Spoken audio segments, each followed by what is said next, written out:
Okay, hi everyone. So today we're going to be looking at the quadratic formula, which is a way of solving quadratic equations without factorizing. So to be a fair question to ask, why did we even learn factorizing? And the reason for that is because this is what the quadratic formula actually looks like. So it's pretty horrific, and factorizing is usually easier.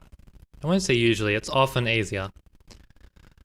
But sometimes this is easier than factorizing. Sometimes the factorizing is really hard, and this is actually the best way to do it. So let's start off by doing an example. So first of all, you need to know that what the A, the B, and the C actually mean. So the A is the coefficient of x squared. Now keep in mind, your quadratic equation might not have x's, it might have z's in it or some other letter. But whatever the letter is squared, the coefficient is a. So in this case, a is 2. The coefficient of x is b. So in this case, b matches up to 3 over here. And finally, c matches up to this constant. Now, you might have this might be jumbled up, like this might be 3x plus 2x squared equals -1. And if that was the case, you can't just say that's A, B, and C, because remember, A is the coefficient of x squared. So it might not be in the right order is what I'm saying. So you can actually, I would probably just rearrange it first of all to make sure the x squared term is first. So just so it's a little bit simpler. So then you just switch these two around because they're on the same side of the equation. So you can just, doesn't matter which side, which order you write them in. So let's just write them like that.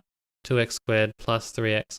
And this -1 shouldn't be, the right-hand side of the equation should be 0. So what you're going to have to do is take this over to the other side, and then the negative becomes a positive, and then you'll have 0.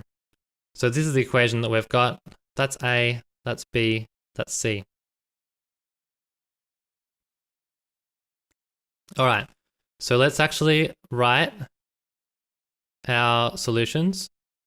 So we'll write x equals, and then what we're going to do is instead of writing -b, we're just going to write negative. And instead of writing b, we'll write what b is in this case. So that's 3. So -3 plus or minus. The reason we're writing plus or minus is there's 2 solutions. Well, there's a maximum of 2 solutions. And in one of them you have the plus, in one of them you have the minus. So we'll talk more about that in a minute.